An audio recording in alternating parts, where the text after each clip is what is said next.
I wish you could all be up here and see yourselves out there. Take a look around and see how many people are here, and then magnify that by what, 400?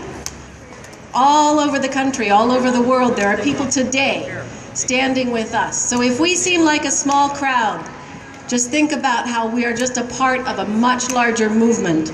And as Emily said, it just takes a few. It just takes a few. So being a farmer is hard work. You're never quite finished with anything, and you live constantly with the feeling of having left something undone. Some weed patch unmowed, some carrot field unweeded, some bean bed unpicked. You put your heart and your soul into the work that you do, and you just hope that you get some kind of harvest back from all the work that you do. It's rewarding too, especially when your customers rave about the produce or tell stories about how their children, who used to be picky about vegetables, will eat yours because they know Farmer John and they love the farm. And that is satisfying to hear, to know that the chemical-free, genetically engineered-free produce that we raise is nourishing the bodies of growing children. Now, I'm not here to demonize my colleagues, the conventional farmers who are using the methods they believe to be the most efficient, the most effective to make a living, to feed their families and their own customers. I believe we need to bring them in gently as allies, asking at the farm stands and the stores where we buy our potatoes or our sweet corn, our zucchini and our yellow squash, is this genetically engineered? I think we need to raise awareness. Let local farmers know that we're interested in food that has not been tampered with, that there is a market ready and waiting for the pure stuff. And we need to go to the source of the problem, which is what today is about, and which Emily has spoken so eloquently about already. We need to let this corporate industrial food complex know that we are paying attention, that we demand our right to know what is in the food that we eat. This system relies on the public to support it by consuming the things that it produces, and in this case, that's food. If we change our consumption patterns, then the source of the problem changes as well. Here are some of the things that bother me about Monsanto and the other giants of the corporate industrial food complex. I'm bothered about the science that Monsanto uses to claim that its genetically engineered seed is safe.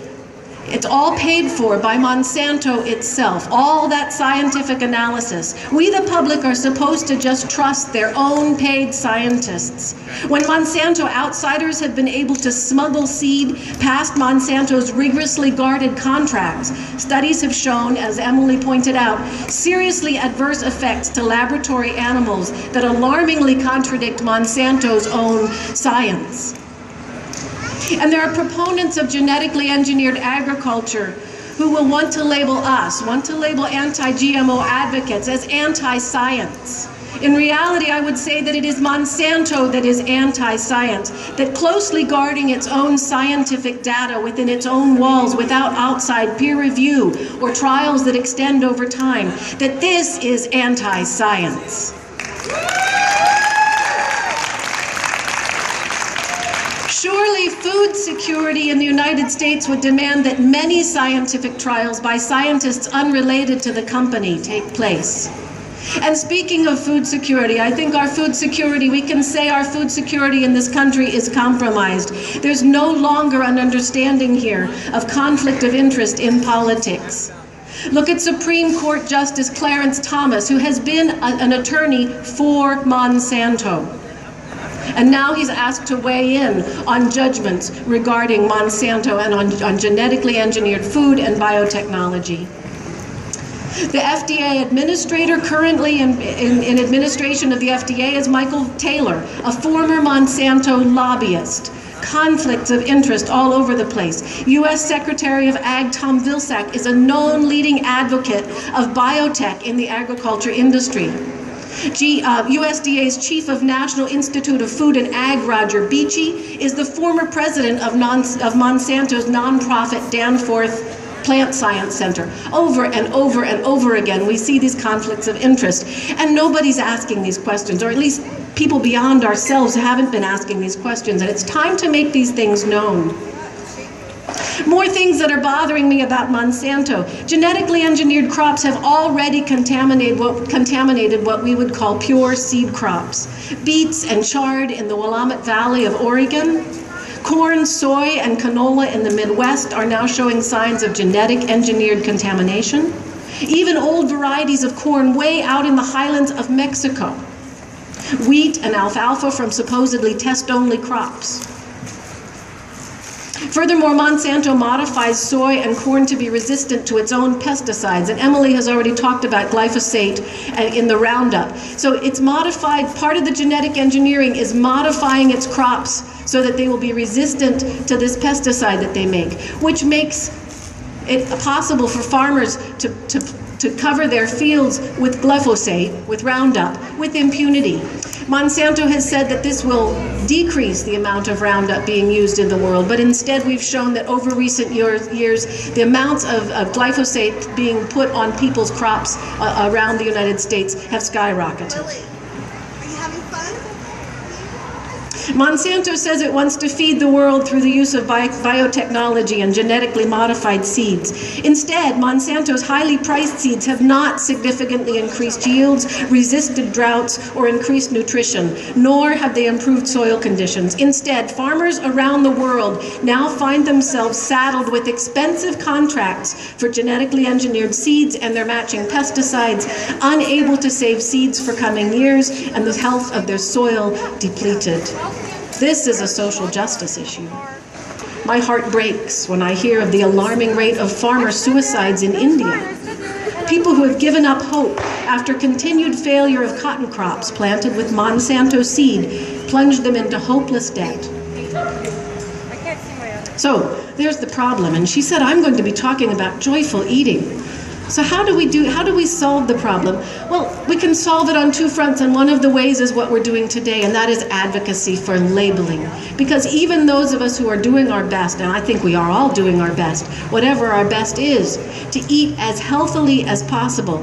We do still sometimes buy our staples at grocery stores. We buy the sugar, we buy the flour, we buy the crackers, we buy the cookies. And so we want to know that what we buy is free of genetically engineered products. And so advocate for labeling.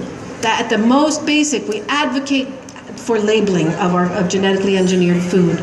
Beyond that, step out of that corporate industrial food complex. Plant your own garden. Support your local farmers. Of course, I'm here to say that as a farmer myself. Eat organic food as much as possible. Grow your own food. Share food with your neighbors. When you go to your farm stand, don't be afraid to ask the farmers. Ask them, is this genetically engineered? And those are perfect chances to do gentle and kind and helpful education, to bring people in as our allies. Cook for yourself. Learn to savor the flavor of food that is in season right now at each season of the year. Don't expect that you're going to be able to eat a delicious tomato in December, but savor the tomato that comes in June and July and August and September. Enjoy the food as it comes in season and learn to eat by the seasons. And you learn to experience food in a different way. We don't need the sugars, the high fructose corn syrups that are given to us in all the processed foods, if we learn to savor the flavor of natural food.